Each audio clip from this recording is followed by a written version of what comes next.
The Earnestly Speaking podcast is a show that is founded on free-flowing conversation and may at times venture into mature subjects. Listener discretion is advised. Yeah, Earnestly Speaking podcast.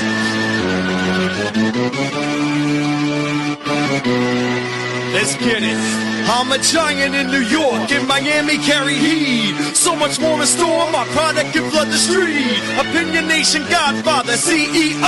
Puff in the late 90s, gon' see me blow. Oh. Got my hustle on, no imitation of that.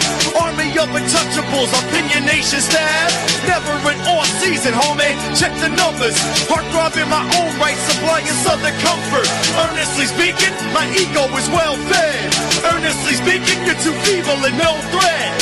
See, I'm like a hurricane, you're a mild breeze. Earnestly speaking, leaving Eli a dynasty. Shake! Earnestly Speaking podcast coming to you November 7th, 2023. How you guys doing? Happy election day. Not the big ones, but there's other contests going on across the country in your local elections, government races, you name it. Go out and vote, please, guys. Make your voice be heard. I always say that. If you don't vote, you don't get to complain. You better say, oh, well, you can't say... No, shut up.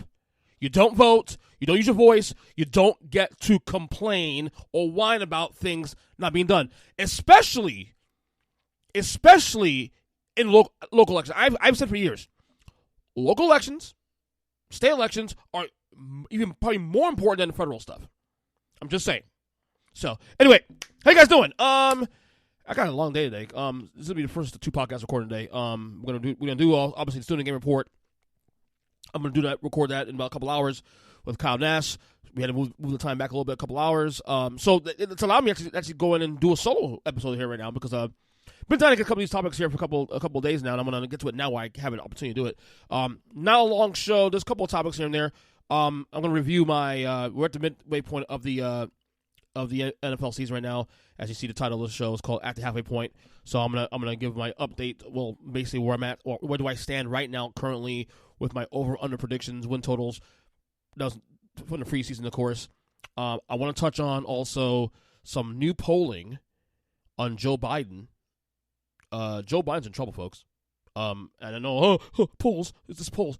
I have reasons to believe that he might be in serious trouble next year, as we're actually exactly a year away from the 2024 election. And then I want to tap into a topic that came out, a topic last week from former number one pick with an NBA number one pick, 17-year veteran Joe Smith, and a situation with him and his wife involving OnlyFans, or more so OnlyFans with her.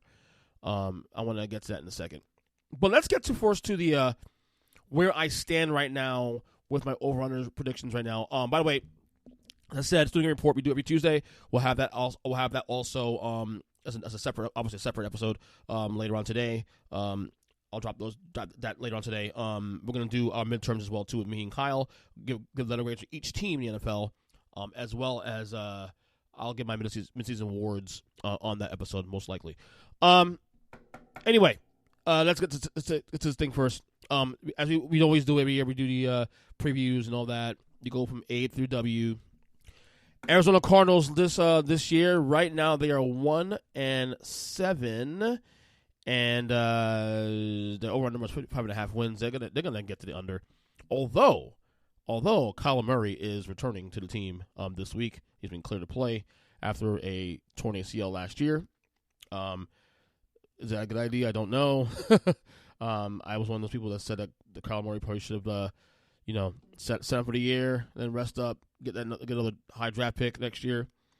It may not matter. They're a bad team. They were frisky for a little while, but now they're kind of back to, these last couple of games they've lost. They've been back to where they should be, honestly. So, the Cardinals, yeah, as I'm checking right now, make sure that the record's correct because I'm going through the entire thing here. 1-8. They're 1-8 now, actually, the Cardinals this year. So the 5.5 wins. I had the under that one. That's probably gonna hit most likely. The Atlanta Falcons, they were over number with 7.5 wins. Currently they are 4-5 rather. I think I don't know. This is gonna be a tough one because I think that they may get there. They may get to 8 wins. They've been a couple of tough losses this year, but they're in that race. And I said that before you started that they're one of the teams that in that division is going to be right in that cusp of the 7-8 wins situation there, and they're right there where I thought they'd be. Baltimore Ravens right now 7-2. They were 8.5 over-unders. They're going to crush this number. They're 7-2, one of the Super Bowl contenders in the league right now. They should get there with relative ease. Lamar Jackson having a low-key MVP banner year right now. They should get there. Buffalo Bills right now, they are 5-4. The over number was 10.5 wins. It's going to get tough. As the coming year, I had the under this one too. Don't forget, I had the under this one because of the schedule. And right now, that seems to be the biggest concern now going forward. They got games against Dallas still, against Miami again, the Jets again who are tough, Eagles and Chiefs on the schedule going forward. I feel pretty decent with the under in that one still. I said their ceiling was 10 wins. It looks like they're on par for that. They may get less than that depending on the schedule. We'll see how it plays out, but it doesn't look good for the Bills right now. It really doesn't look good for the Bills. The Carolina Panthers, I had the under at 7.5 wins. They're 1-7, and they're gonna get their relative ease. They're not gonna. The under's gonna hold. Definitely gonna hold. They're pretty bad. Bryce Young, very tough rookie year. A lot of questions there. Is Frank Reich the right guy as head coach? We don't know. Lots of questions there in Carolina. The Bengals, their over number is 11.5 wins. Entering the year, I had the over on that one. They are currently 5-3 and starting to surge right now. The Bengals now have put all together now. I still think it'll be an under. Actually, I was wrong. I had the over. I think they'll get the under. I don't know if they'll win every game going forward. I think they'll get close to. I think they'll get 11 wins, but I don't know if they get to 12. They will have to really run the table pretty much to get there, and the schedule's still pretty tough going forward. So, but I think they'll still be one of the favorites for the Super Bowl. Obviously, the Super Bowl contender in my tier 1. But I think the under is more likely in that situation. All right, the Cleveland Browns over number was 8.5 entering the year. I had the under in that one. They are currently 5-3. They might get there. We'll see. We'll see. And they're doing this with a Deshaun Watson that's not playing that well either, which is actually quite impressive. So if he can put it all together before the end of the year, before the playoffs, we can see what happens there. By the way, right now, all 4 teams in the AFC North, if the playoffs started today, they're all in, for the record. Just point that out. All right, we have the Dallas Cowboys, whose over number was 9.5 wins. I went over in that one. They are currently 5. Let me see, make sure I get it right. The Cowboys are 5-3. I think they'll get there. I think this will get there. I know there's a lot of concerns from Cowboys fans about some Cowboys fans that they may not get to 9 wins, 10 wins. I think they'll get there. I think they're a good enough team. The schedule's there's a lot of 50-50 games there for the Cowboys moving forward, but they've been on the better end of those so far this year. I think they'll get there at over what's the number, 9.5? Yeah, 9.5 wins. I think they'll get there. It might be a little tough though. It may be a little bit of a stretch. We'll see, but I think they'll get there. You got the Giants next week. That's a guaranteed win. You got the Commanders. I think twice on the schedule. They should be able to beat them twice. Even if they split it, whatever. Win 2 of those 50 games, and they're fine. They'll get there. All right. The Denver Broncos over number was 8.5 wins. I went over this one. I'm gonna get this wrong probably. They are 3-5 currently right now. Look, they struck out the gate. They played better football the last couple of weeks. We'll see what happens. They're a big win with the Chiefs last week before the bye. But I don't think they'll get the 8. I don't think they get the 8.5 wins. I don't think they get the over on that one. I think most likely they get the 8 and 9 maybe. That's doable. Maybe 7 and 10. But I don't think they get the over on that one. Let's see. Detroit Lions over number was 9.5 wins. They are currently 6. Let me get the right record. Make sure I'm right here. Lions are currently 6-2. They'll get there. They're gonna win. They're running away with the division right at this point now. Although Minnesota's only like a game and a half behind. But I don't see Minnesota being able to catch them because not having Kirk Cousins. But I think Detroit's running away in the division at this point. It's a matter of now where they fit in the top of the. In terms of the echelon of the NFC, where do they stand? That's the bigger question for the Detroit Lions moving forward. All right, let's move forward here as we get to the Green Bay Packers, who are 7.5 wins. Where's the over-under number entering the year? I had the under in that one. They are currently 3 and where's it at? 3-5. I I mean, look, they haven't looked really good the first half of the year. But I will say, in terms of getting that number, it's going to be close. It's going to be close. I can still see them winning a couple games on the back end of the schedule. But I don't know. I think the under is pretty much likely here for this team. Jordan Love has been struggling this year so far. All right. How about this one? The Houston Texans over number was 5.5 wins. I went under in that one. The Texans right now are, get this right, 4-4. Are they 4-4? Yeah, 4-4. They're gonna get there. They're gonna get there, and they're gonna get there with relative ease. CJ Stroud is the man. CJ Stroud is right now the spoiler alert. He is the runaway rookie of the year right now. He's been fantastic. And you know what's funny? If you said to me right now, CJ Stroud, top 10 quarterback in the league, honestly, that's not a dumb thing to say. Honestly, I wouldn't say no. I wouldn't say no. I mean, I have to redo the list right now and see where it stands out. Obviously, he has to complete the year, so what happens. But he's had a kind of impact in the same way. Not obviously, Pat Mahomes was far more, impactful because his team went to the, he was title game the first year. He was quarterback and things he was doing that year. But I see kind of like Mahomes-ish impact in the sense where he's taking a team and really elevated them immediately at a higher place than they were prior to him being there. That's what I'll say. Whereas the Chiefs were a playoff team with Alex Smith, good team, 10, 11 wins a year. And then you get Pat Mahomes, and Pat Mahomes all of a sudden you're now a 13, 14 win team, Super Bowl contender immediately. Kinda in the vibe of the Texans. Horrible bottom feeding team now before. And now with CJ Stroud, they're a playoff contender. They're in the mix. They are in the mix for the playoffs. So, yeah. In that retrospect, he's a runaway rookie of the year right now for me. All right. Indianapolis Colts last year. Well, no, it's not last year. I'm sorry. Overall number is 6.5 wins. I went way under that one. They are also 4-5. Well, 4-5 currently. Yeah, I think that they might get there. They might even without Anthony Richardson, the quarterback. They might still get there. They're kind of frisky this year. They've been one of my surprises this year, to be honest with you. So I gotta get to them. So yeah, they might get there. All right, next one here. Let me see. That's my list. I'm going back for my phone here, so I apologize. The Jacksonville Jaguars, 9.5 wins was the over number coming the year. I had over in that one. They are 6-2 currently right now. They're going to get there with ultra ease. One of the best teams in the conference right now. Where they measure up on top of the AFC, that's the question. We'll see. But yeah, they're having a really solid year thus far, doing what they're supposed to do. So yeah, I'm there with them. All right, how about the Kansas City Chiefs? 11.5 wins is the over number. I went over on that one. They are currently 7-2. They'll get there as well too. The Chiefs they're doing it differently than how they normally do it. They're more of a defensive team now than they have been ever in this era with Pat Mahomes. You still got Pat Mahomes, of course, who can do the damn thing when he needs to.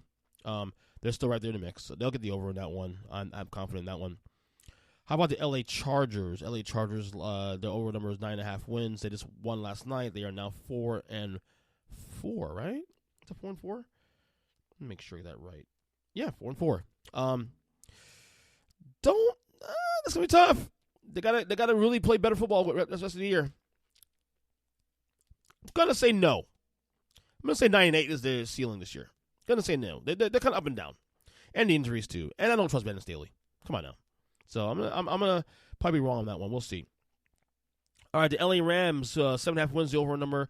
I went over on that one. They're now currently 3-6. They had a solid start to the year, and then they've really fallen apart since then. My over's probably not going to hit at this point. I don't see it happening unless barring a Stafford come back, and I don't know. Do I see four more wins, 5 wins in the schedule? I don't know. We'll see. Vegas Raiders 7.5 wins as well too. I went under in that one. They are 4-5. New coach too, Antonio Pierce, my boy. They might get there because they got rid of Josh McDaniels, who's an atrocity of a head coach in Vegas, and he needs to stay a coordinator. To say that, I'm obviously rooting for the Raiders to do well here because I want AP to get a job, get that interim tag taken off. hopefully Mark Davis does the right thing, and if he does well, and stop looking for the flashy name and go for the best candidate for the job. And AP, look, granted, they beat the Giants. The Giants are trash. My Giants are trash. But at the same time, for a debut, that's pretty damn good what we saw there on Sunday. All right, the Dolphins, 9.5 wins was the overall number. They are currently 6-3. They'll get there. Obviously, a tier 2 team. Good team, not great just yet. Can't see they win the games they're supposed to, which is good in the way it's supposed to. But it can't seem to beat the teams that are the upper echelon teams, the Eagles, Bills. I say Bills as though the Bills are 5-4. Eagles and Chiefs, for example.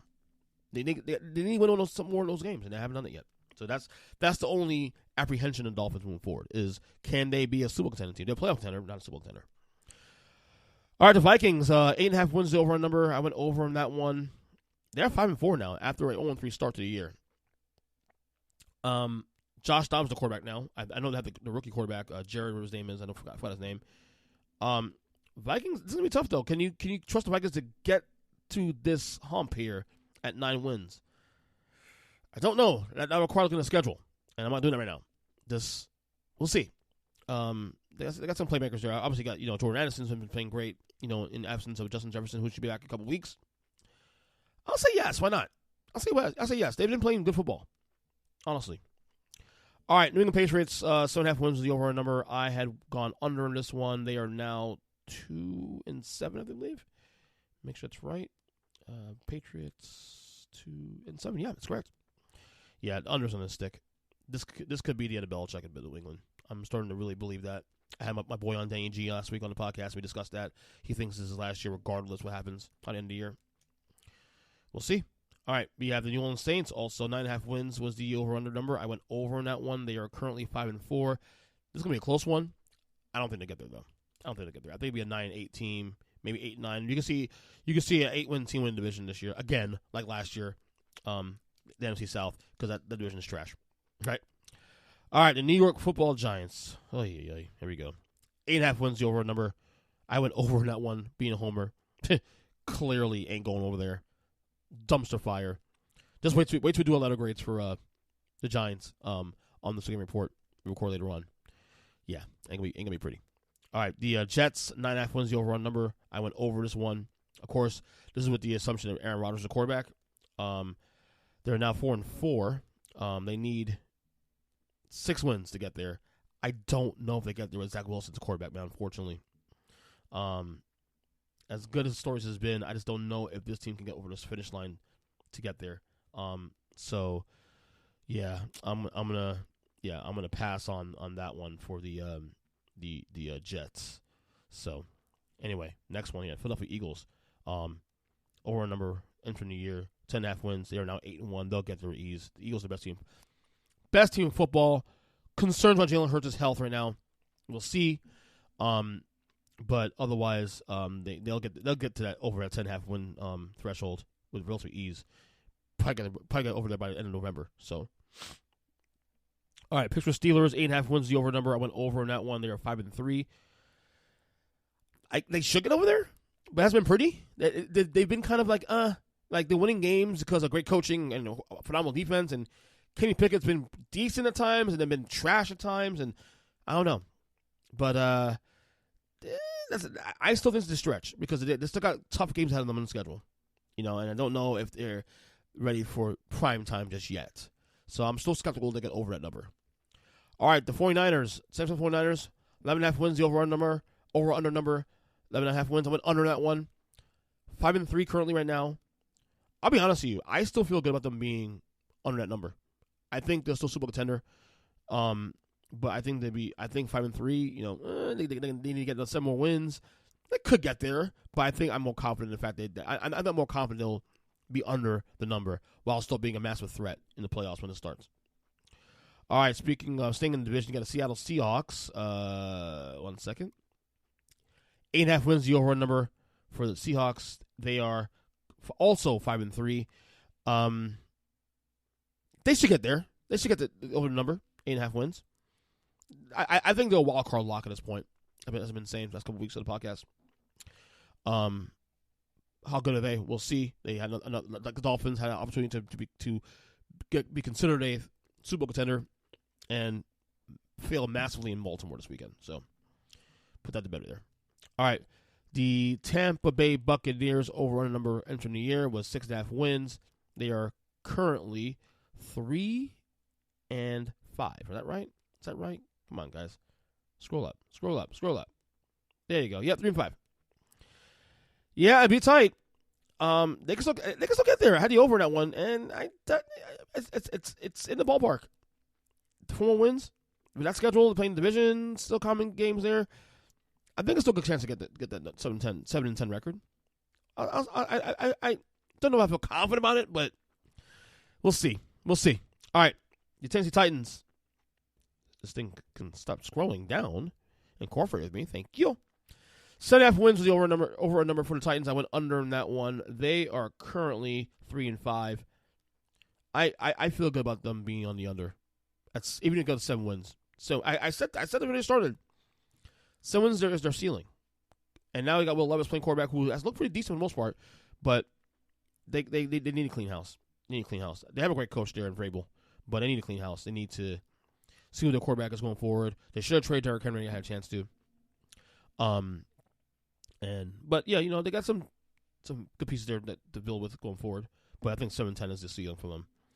All right, a couple more teams here. I think actually this is the last team I think here on the list. Is that Washington Commanders? Yep. 7.5 wins for the Commanders was the over-under. I went under in that one. They are now 4-5. That's going to be a race to the finish there. I still feel good about the under, to be honest, on that one. They're so up and down.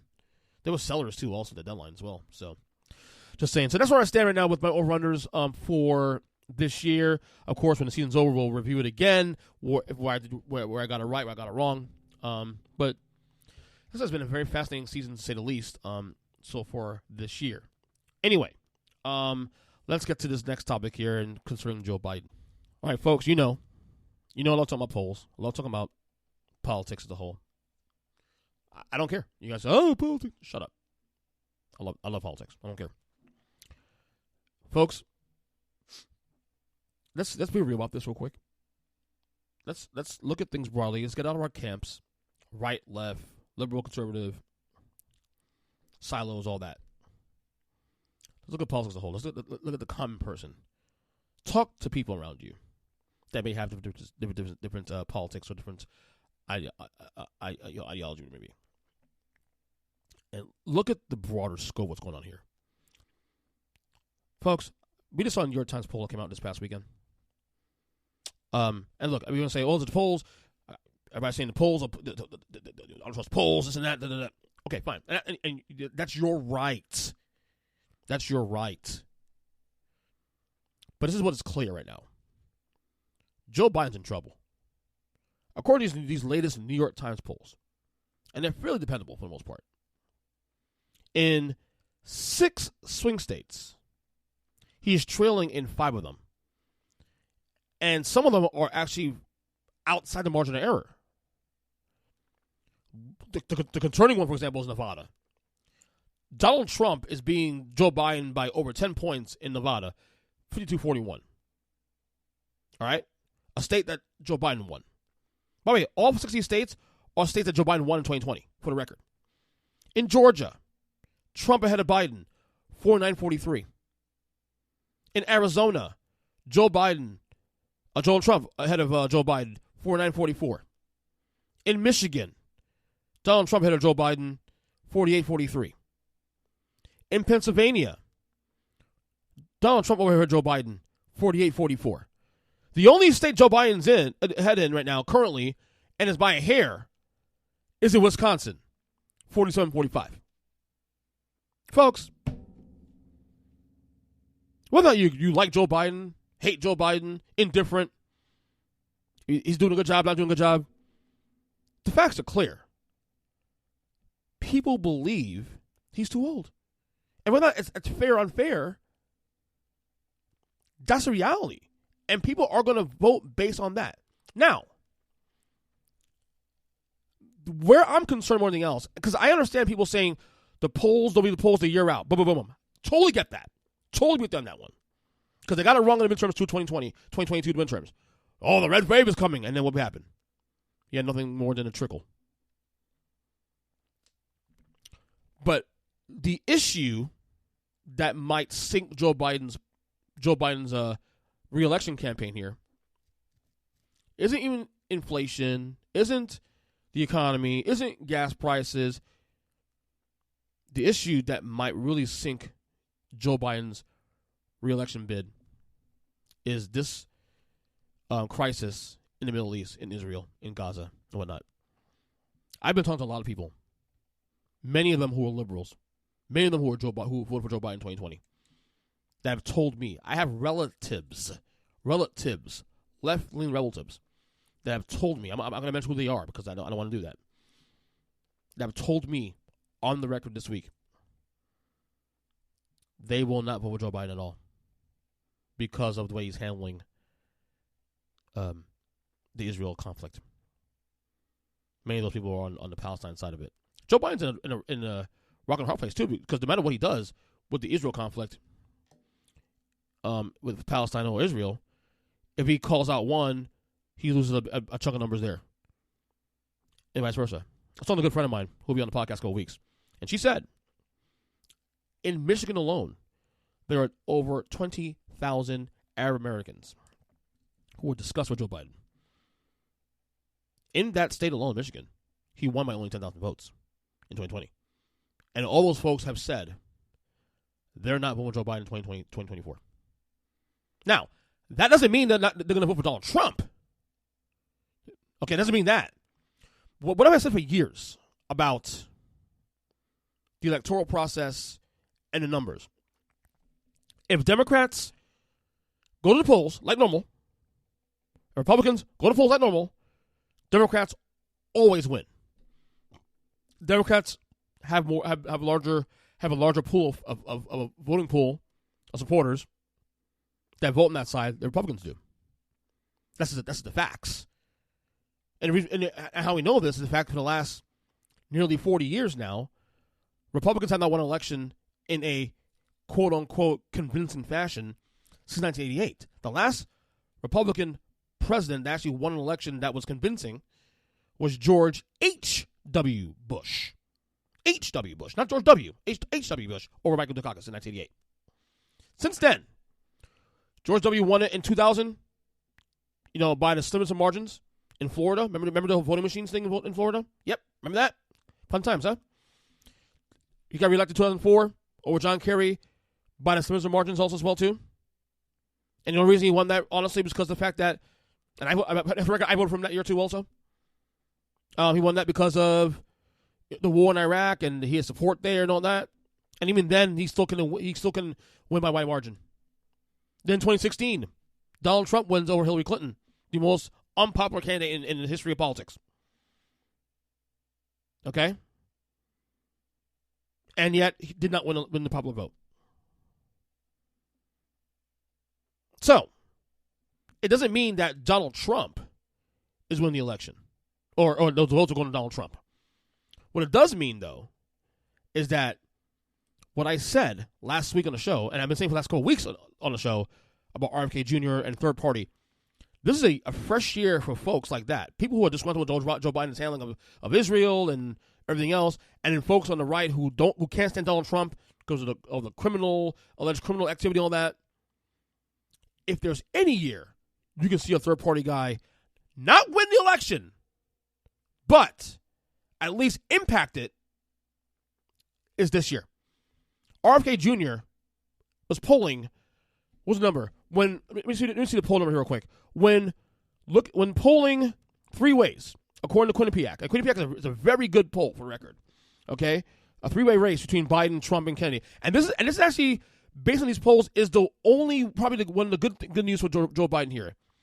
In a three-way poll, a three-way race between Biden, Trump, and Kennedy, Biden leads Trump by 3 points. Kennedy takes 22% of the votes. Trump, 36%. Joe Biden, 39%. So RFK Jr. can actually help the election for Joe Biden, hypothetically, if this played out. If Kennedy is still in the race by, say, September, October, on enough ballots, for that matter. RFK Jr. is not winning the election. Let's be clear about that. I'm not saying that. But to tell me that he won't impact the election next year, and you telling me that, oh, no, there's no polls, that is foolish. That is foolish. I talk to a lot of folks. Look, I work at a job where I'm surrounded by hundreds of people all the time. And we talk politics all the time with employees, customers alike. This is normal conversation going on right now in the world. This is why I say, get out your fucking silos. Get out your fucking silos. Okay? People are upset and sick and tired of the same old Donald Trump, Joe Biden. They're tired of it. I'm not saying that RFK is going to win this election. What I am saying, though, is that it is foolish to tell me that he cannot impact this 2024 race. That is foolish. And by the way, you think if you're a Democrat and you're sitting there telling me that, oh, no worries, we're good. Dave Axelrod, senior advisor to Barack Obama in 2008 and 2012, his campaigns, was on CNN this past, I think yesterday was. If you're not concerned, you may want to listen to what he has to say because he's concerned. Look, only he can decide that, Phil. But and I'm not reacting to one particular poll, but a whole body of research and conversations with people. And my concerns, I want to make clear, I think Biden's been a great president. I think he's done things that will have generational impact and importance. I think he's, been honorable in the office.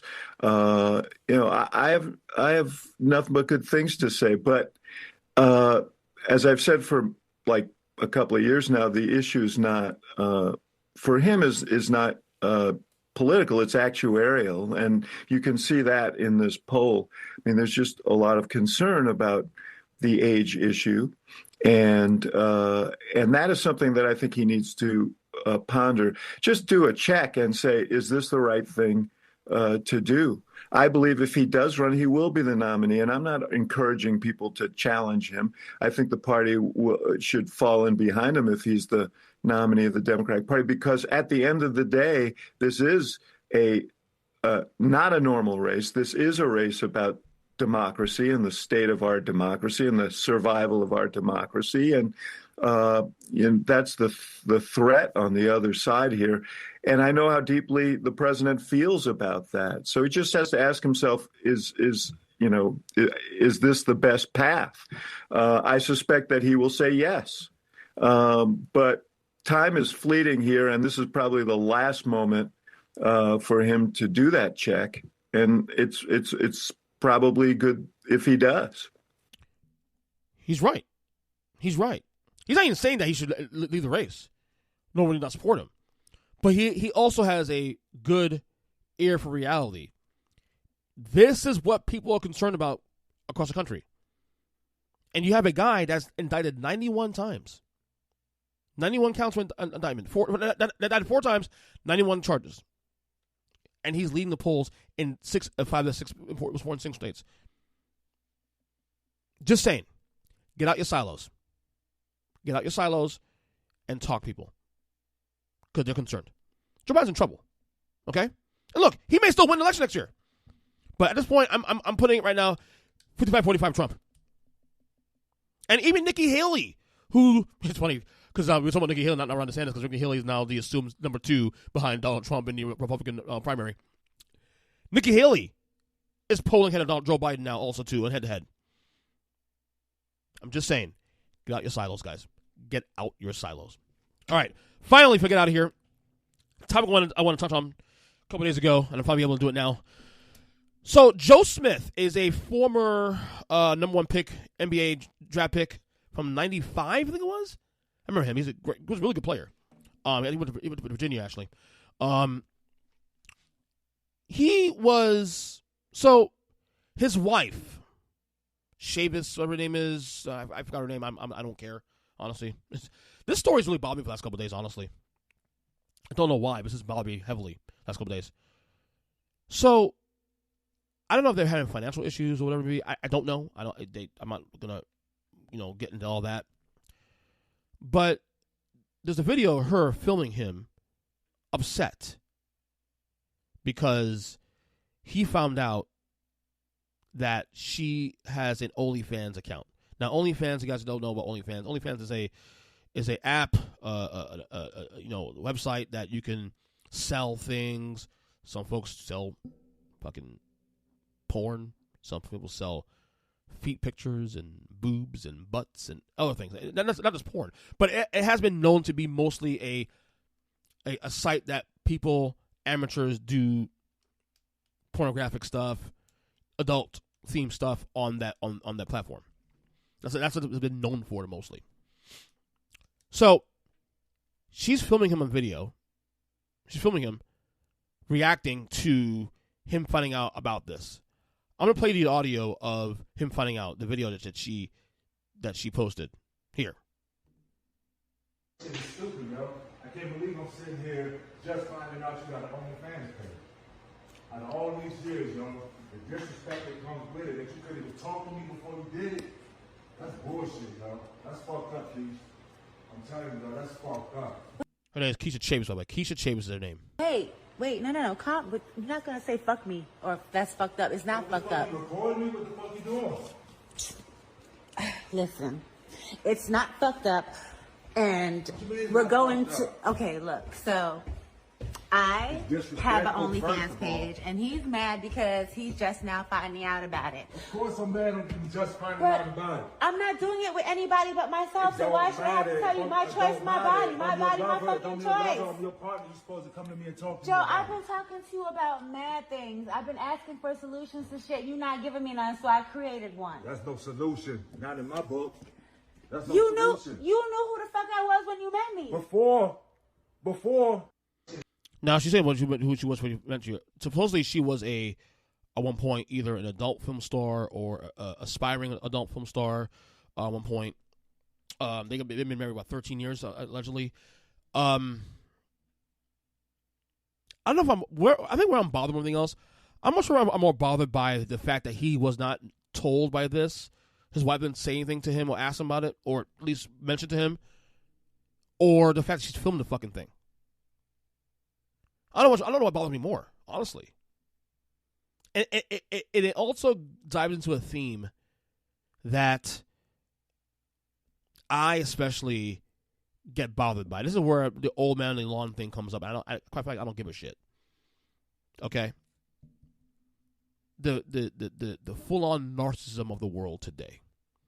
And look, we all have podcasts and videos. We do that because we enjoy. I do this because I enjoy putting out art. I love putting out stuff, content for folks to listen to and to engage in with. But I also understand the nature of keeping some things private. One of the reasons why I've gotten so upset about the whole Jada Pinkett Smith situation is because, no offense, that's their issue. They should. And look, again, that's a whole can of worms, Jada and Will. Because I think it's not just her to take blame. I think he has a large issue with that too. Also, a large problem, part of the problem. It's another podcast another day, obviously. This situation is bad because for me, look, a part of me thinks that this is scripted also too, because she's been going on TMZ after that discussing this. He's gone on a couple podcasts after discussing his position on the situation.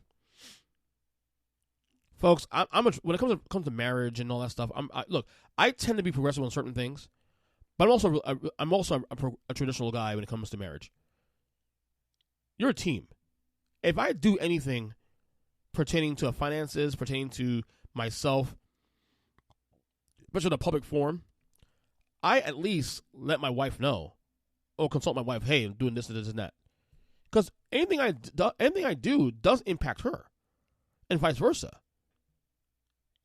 I look at marriage as a team, as a unit. We're a team.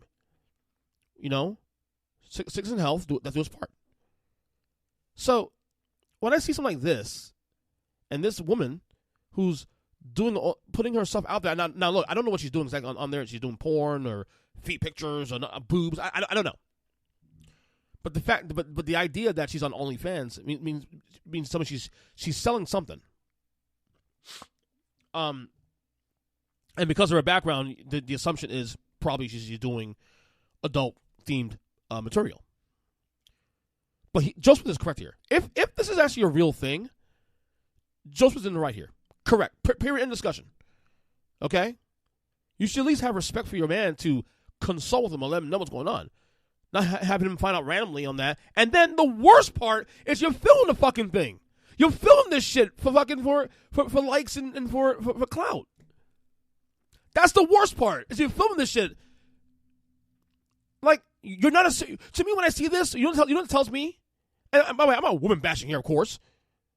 I'm all about your body, your choice. This is not about that, though.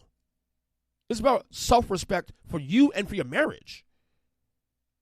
To me, I see this and you're filming yourself.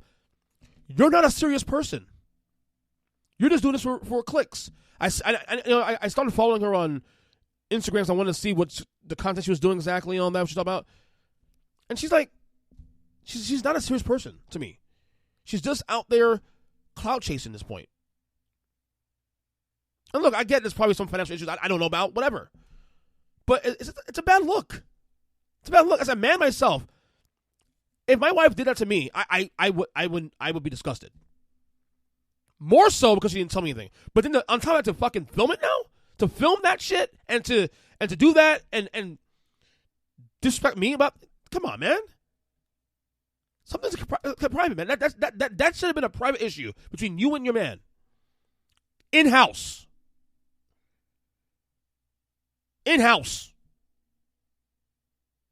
Ridiculous. She's wrong for that. She is. So, if I'm wrong, let me know. But I don't see how I'm wrong on this situation. On this issue. And that's what we'll leave it here. Dated November 7th, 2023. Longer than I thought it would go, podcast. But look out for the podcast for the week. I was going to have some great report. Midterms coming up later on today. On Twitter /X, or X, formerly known as Twitter, at EJ Christian 7.